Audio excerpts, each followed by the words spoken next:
Hi hello నమస్తే welcome back to our channel. ఈరోజు మనము చాలా టేస్టీగా ఎమ్మీగా పెసర దోశలండి. పెసర దోశ ప్రిపేర్ చేయబోతున్నాను. చాలా టేస్టీగా చూడండి, లోపల కూడా ఇవన్నీ మంచిగా కట్ చేసుకొని చాలా బాగా వచ్చింది టేస్ట్. దీంతోపాటు అల్లం చట్నీ కానీ పల్లీ చట్నీ కానీ ఇంకా ఏదైనా పౌడర్స్ కానీ ఏమైనా వేసుకొని తినొచ్చండి. చాలా అదిరిపోయే టేస్ట్ అయితే వచ్చింది. ఇంకా ఆలస్యం ఎందుకు, ప్రిపేర్ చేసుకుందాం, వచ్చేయండి. ఇప్పుడు మనం చాలా టేస్టీగా పెసర అట్టండి, పెసర దోశ ప్రిపేర్ చేసుకోబోతున్నాం. దానికోసం ఏంటంటే నేను పొట్టు ఇలా పెసరపప్పు కాదు పెసలతోనే తీసుకుంటున్నాను. ఇలా 2 కప్పులు, ఒక 2 టేబుల్ స్పూన్స్ బియ్యం తీసుకుంటున్నాను. ఈ రైస్ ఎందుకంటే ఈ రైస్ వేయటం వల్ల కొంచెం మన దోశ కొంచెం క్రిస్పీగా బాగుంటుంది అనమాట.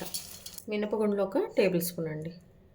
ఇదిగోండి, శుభ్రంగా వాష్ చేసేసాను. ఒక 3 నుంచి 4 సార్లు అనమాట. ఇలా వాటర్ పోసేసి ఈ నైట్ అంతా కూడా ఇందులో నానబెట్టేస్తాను. ఇవి కూడా నైట్ అంతా కూడా మనము ఈ పెసల్ని నానబెట్టేసాం కదండి. ఇవి ఒకసారి వాష్ చేసుకొని వీటిని మనము ఇప్పుడు మిక్సీ వేసుకుందాం. ఇదిగోండి, పెసల్ని మనం మిక్సీ జార్లో వేసుకుంటున్నానండి. ఇప్పుడు ఇందులో మనము అన్నీ ఒకేసారి వేసుకుంటేనేమో చూడండి 1 ఇంచు అల్లం అండి, అలాగే ఒక 4 పచ్చిమిర్చి, లేకపోతే 3, మనం కారం ఎంత తినగలమో అంత అనమాట. ఇదిగోండి, మనం పెసలు మంచిగా మిక్సీ వేసుకున్నాము. చూడండి, ఇందులో కొంచెం ఉప్పు యాడ్ చేసుకోవాలండి, ఎందుకంటే మనము మిక్సీ వేసేటప్పుడు ఉప్పు వేయలేదు కాబట్టి. మంచిగా కలిపేసుకుందాం. ఇప్పుడు ఇది కలుపుకుంటూనే మనము స్టవ్ పైన పెనం పెట్టేసుకుందామండి. చూడండి, చక్కగా మన పెసర దోశ రెడీ అయిపోతుందండి. ఇదిగోండి, మన పెసర దోశ క్రిస్పీగా మంచిగా రెడీ అయిపోయింది. ఇప్పుడు దీన్ని జాగ్రత్తగా మనము ఫోల్డ్ చేసేసుకోవాలి. ఇప్పుడు మనము పెసరట్టు ఉప్మా వేసుకుంటున్నాం అండి. మనం ముందుగా ఉప్మా చేసుకున్నాం కదండి, ఆ ఉప్మాని పెసరట్లో పెట్టేసుకోవాలన్నమాట. మొత్తం స్ప్రెడ్ చేసేసుకొని తినేటప్పుడు బాగుంటుందండి.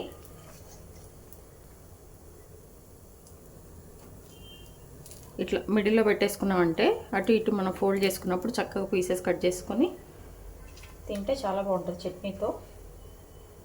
ఇట్లా దీని విధంగా, లేదంటే మొత్తం కూడా మీరు పలచగా స్ప్రెడ్ చేసేసుకోవచ్చు అనమాట. ఇటువైపు మంచిగా ఫోల్డ్ చేసేసుకోవాలి, అలాగే ఇటువైపు మంచిగా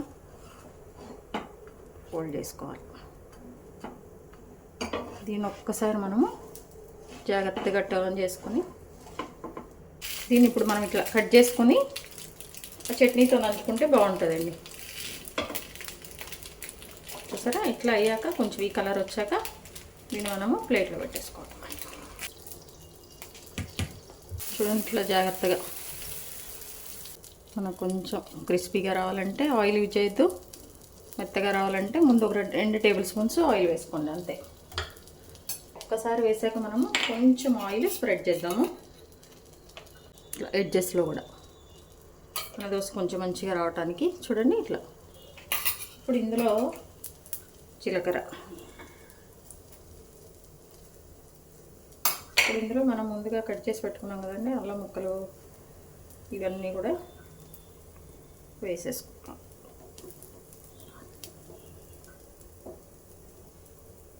చిన్న కట్ చేసుకోండి, మీకు ఎట్లా బాగుంటే అట్లా.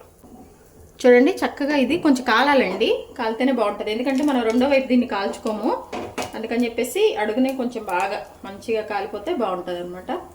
మీడియంలో పెట్టేసి కాల్చుకుందాం. కొంచెం హోటల్స్ టైప్లో క్రిస్పీగా కావాలంటే కొంచెం హైలో పెట్టేసుకొని చేసుకోండి అంతే. ఆయిల్ కావాలంటే కొంచెం ఆయిల్ యాడ్ చేసుకోండి. కొంచెం వేసి వేయనట్టు వేసుకోండి మంచిగా.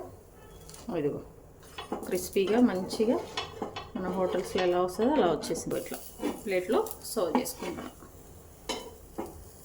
పెసరట్టు ఉప్మా. పెసరట్టు వేసేటప్పుడు ఎప్పుడైనాండి గంట స్టవ్ మీద పెట్టాక కాసేపు ఆగి దాన్ని స్ప్రెడ్ చేసుకోవాలండి. చివరిలో కొంచెం ఆయిల్ వేసుకుంటే అండి ఏ దోశకైనా దోశ లేసి వచ్చేస్తుంది అనమాట. కొంచెం ఆయిల్. ముందుగా ఉప్మా ప్రిపేర్ చేసి పెట్టుకున్నాం కదండి, ఇదిగో ఇట్లా కొంచెం వాటరీ ఇట్లా చేసేసుకోవాలి. దీన్ని మనం దీని మీద మంచిగా స్ప్రెడ్ చేసేసుకోవాలి. ఇట్లా ఎంత కావాలంటే అంతండి. దోశ అంతటి కూడా మనము చక్కగా స్ప్రెడ్ చేసుకోవచ్చు. లేదు మిడిల్లో పెట్టేసుకొని అటు ఇటు మనం క్లోజ్ చేసుకొని కూడా తినొచ్చు అనమాట. ఇట్లా వేసేసుకొని దీన్ని మంచిగా మనము కాల్చుకోవాలండి. కొంచెం ఆయిల్ వేసేసుకొని ఇంక ఇప్పుడు దీన్ని మనం పెసరట్టుని ఎప్పుడైనా రెండో వైపు మనము కాల్చమండి. అందుకోసమని చెప్పేసి దీన్ని ఇప్పుడు మంచిగా ఫోల్డ్ చేసేసుకొని తీసేసుకోవటమే. కొంచెం ఎర్రగా వచ్చేసింది అనుకున్నా, పర్ఫెక్ట్గా అయిపోయింది మనది. ఇప్పుడు దీన్ని చూడండి ఇట్లా చూసారా, మన పెసరట్టు దోశ మంచిగా వచ్చేసింది. చూడండి ఎంత ఎమ్మీగా టేస్టీగా పెసర దోశలు రెడీ అయిపోయినాయండి. మీ విలువైన సమయాన్ని కేటాయించిన వీడియో చూస్తున్నందుకు మీ అందరికీ ధన్యవాదాలండి. మీకు నచ్చినట్లయితే like, share, subscribe. Thank you.